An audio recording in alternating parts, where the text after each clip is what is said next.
بسم اللہ الرحمن الرحیم۔ حضرت سیدنا حمزہ نے نیزہ لگنے کے بعد اپنے قاتل کو دیکھ لیا اور اس کی طرف تیزی سے بڑھنے لگے، لیکن ہمت نہ رہی۔ آپ گرنے کے بعد دوبارہ اٹھے، اپنے جسم سے نیزہ نکالنے کی کوشش کی پر نہ نکال سکے، اور پھر دوبارہ قاتل کی طرف بڑھے، لیکن تھوڑی ہی دور جا کر گر پڑے اور روح مبارک پرواز کر گئی۔ یہ 17 شوال 3 ہجری کا دن تھا کہ جب رسول اللہ صلی اللہ علیہ وآلہ وسلم کے شیر چچا کے شہید ہوتے ہی کفار نے جنگ احد میں تازیانے بجانا شروع کر دیے۔ ہندہ بن عتبہ زوجہ ابو سفیان آپ کے جسد مبارک کے پاس آئی اور آپ کے جسم کی بے حرمتی کی، جسے مسئلہ کرنا کہا جاتا ہے۔ آپ کے ناک اور کان کاٹ کر ہندہ نے اپنے گلے میں ہار بنا کر ڈال دیا اور آپ کا پیٹ چاک کر کے جگر اور کلیجہ نکال لیا۔ جگر کو ہندہ نے چبانا شروع کیا اور خوشی سے جھومتے ہوئے یہ اشعار پڑھنے لگی: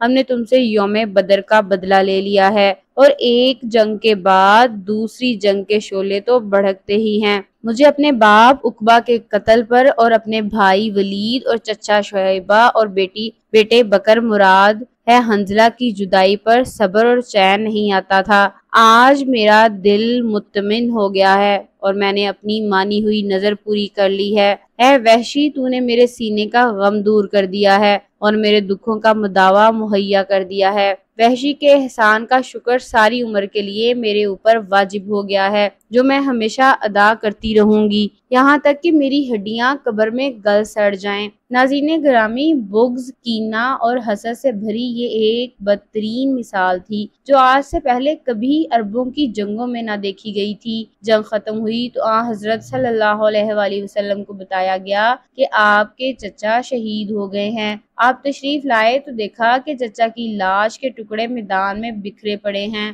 آپ کی آنکھوں سے آنسو چھلک پڑے، غموں کے آنسو کی ایسی جھڑی لگی کہ تمام صحابہ بھی رونے لگ پڑے۔ آپ نے اپنے چچا کے ٹکڑے اکٹھے کرنے کا حکم دیا۔ آپ نے اپنے پیارے شہید چچا کے جسد مبارک سے مخاطب ہو کر فرمایا: اللہ کی رحمت تمہارے اوپر سایہ فگن ہو، تم رشتہ داروں کا بہت خیال رکھتے تھے اور ہر کار خیر میں سبقت لے جاتے تھے۔ اگر مجھے صفیہ کے غم و رنج کا خیال نہ ہوتا تو میں تمہارے جسم کے ٹکڑے یوں ہی میدان میں چھوڑ دیتا تاکہ انہیں درندے اور پرندے کھا جائیں اور تم قیامت کے دن انہی کے پیٹ سے اٹھائے جاؤ۔ خدا کی قسم، میں تمہارے بدلے میں کفار کے 70 آدمیوں کا مسئلہ کروں گا۔ اندازہ کیجئے کہ کیسا بڑا غم ہوگا کہ جو رحمت للعالمین ہیں وہ قسم کھا رہے ہیں کہ کفار کے 70 آدمیوں کی لاشوں کا حال بالکل ایسا ہی کریں گے جیسا انہوں نے حضرت حمزہ کی لاش کا کیا۔ نبی کریم صلی اللہ علیہ وآلہ وسلم کے اس ارادے پر اللہ پاک نے وحی نازل فرمائی: اور اگر تم سزا دو تو ویسی ہی سزا دو جیسی تمہیں اذیت پہنچائی گئی،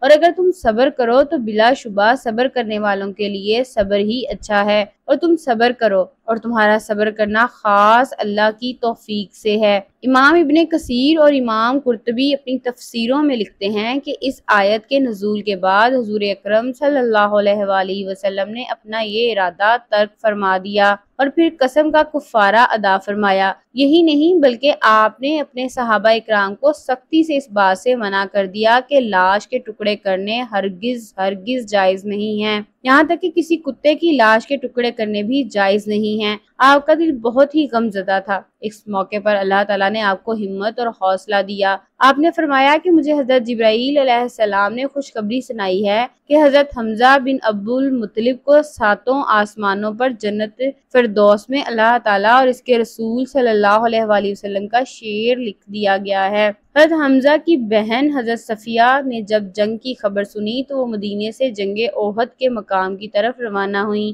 تو حضرت محمد صلی اللہ علیہ وآلہ وسلم نے اپنی پھوپھی کے بیٹے حضرت زبیر کو حکم دیا کہ پھوپھی کو جنگ کے میدان سے دور ہی رکھیں اور ان کو مدینہ واپس لے چلیں۔ جو وہ اپنے بھائی حضرت حمزہ کی لاش کو دیکھیں گی تو ان سے برداشت نہیں ہوگا۔ جب ان سے ان کے بیٹے نے کہا تو حضرت صفیہ نے فرمایا کہ میں بھائی کی شہید ہونے کی خبر سن چکی ہوں، میں جانتی ہوں کہ اللہ کے ہاں قربانی بہت ہی مقبول ہوئی ہے، میں جاہلیت کے طور طریقوں سے خوب واقف ہوں، میں مشرکین کی طرح بین ڈال کر نہیں رہوں گی۔ حضرت محمد نے ان کو جنگ احد کے میدان میں آنے کی اجازت دے دی۔ جب انہوں نے اپنے بھائی کے جسم کے ٹکڑے دیکھے تو آنکھوں سے آنسو کے دریا بہہ نکلے، لیکن بار بار حضرت صفیہ کی زبان سے انا للہ و انا الیہ راجعون نکلا تھا۔ اس کے بعد حضرت صفیہ نے اپنے دونوں ہاتھوں کو بلند کرتے ہوئے دعا کی، اے اللہ تعالیٰ، یہ قربانی تیری راہ پر دی گئی ہے، تو ہی اس کو قبول کرنے والا ہے۔ اس کے بعد حضرت محمد نے اپنی پھوپھی کو حکم دیا کہ پھوپھی جان آپ مدینے میں ہی واپس چلی جائیں، تو حضرت صفیہ مدینے میں ہی واپس آ گئی تھیں۔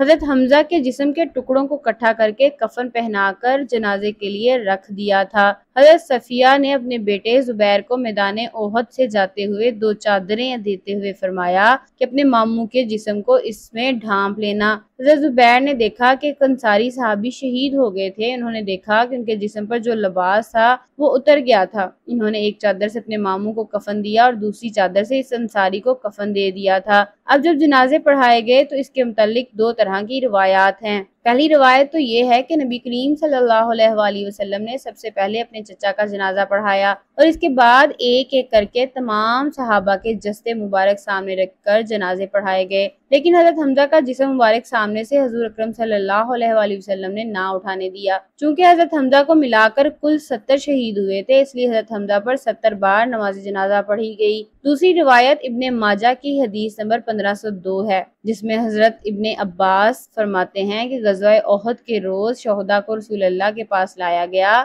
آپ نے 10 شہداء پر جنازہ پڑھنا شروع کیا اور حضرت حمزہ جوں کے توں رکھے رہے اور باقی شہداء اٹھا لیے جاتے تھے، لیکن حضرت حمزہ کو نہ اٹھایا جاتا۔ اس کے علاوہ ابو داؤد میں بھی اس سے ملتی جلتی روایت کچھ اس طرح سے ہے۔ حضرت ابو مالک غفاری سے روایت ہے، فرماتے ہیں کہ غزوہ احد کے دن رسول اللہ صلی اللہ علیہ وآلہ وسلم نے حکم فرمایا کہ حضرت حمزہ کی میت لائی جائے، چنانچہ ان کی میت لائی گئی اور 9 شہید اور بھی لائے گئے۔ رسول اللہ صلی اللہ علیہ وآلہ وسلم نے ان سب کی نماز جنازہ پڑھی۔ ان شہداء کی میتوں کو اٹھا لیا گیا۔ اب جب کہ حضرت حمزہ کی میت وہیں رکھی رہی، پھر 9 مزید شہداء کو لایا گیا اور سامنے رکھا گیا۔ یوں رسول اللہ نے ان 70 شہداء کی نماز جنازہ 7 بار پڑھی، یعنی ایک مرتبہ 10 شہداء کی نماز جنازہ پڑھی تو کل نماز جنازہ 7 بار ہوئی۔ حضرت حمزہ کی میت پر ہر بار نماز جنازہ پڑھی گئی۔ ناظرین گرامی، امام ابن حجر عسقلانی، ناصر الدین البانی اور ابن کثیر نے اپنی تفسیروں میں لکھا ہے کہ رسول اللہ صلی اللہ علیہ وآلہ وسلم کے سامنے در حقیقت ایک ایک کر کے جنازے لائے جا رہے تھے اور آپ ان پر نماز جنازہ پڑھتے جاتے تھے، اس حال میں کہ حضرت حمزہ کا جنازہ آپ کے سامنے ہی رکھا تھا۔ یہ حضرت حمزہ شیر خدا کا اعزاز و اکرام ہی تھا کہ ان کے حصے میں ایک منفرد خصوصیت آئی۔ اس سے پہلے اور نہ بعد میں کبھی نبی کریم صلی اللہ علیہ وآلہ وسلم نے ایک ہی جگہ کسی بھی شخص کا 2 بار جنازہ پڑھایا۔ ناظرین گرامی، صحابہ کو اجتماعی قبروں میں دفن کیا گیا۔ حضرت حمزہ کو ان کے بھانجے عبداللہ بن جش کے ساتھ ایک قبر میں دفن کیا گیا۔ بعض روایات میں آتا ہے کہ حضرت مصعب بن عمیر بھی ان کے ساتھ ہی دفن کیے گئے تھے۔ اللہ تعالیٰ سے دعا ہے کہ اللہ تعالیٰ ہم کو نیک اور صالح بنا دے۔ کمنٹ سیکشن میں آمین لکھنا ہرگز نہ بھولیے گا۔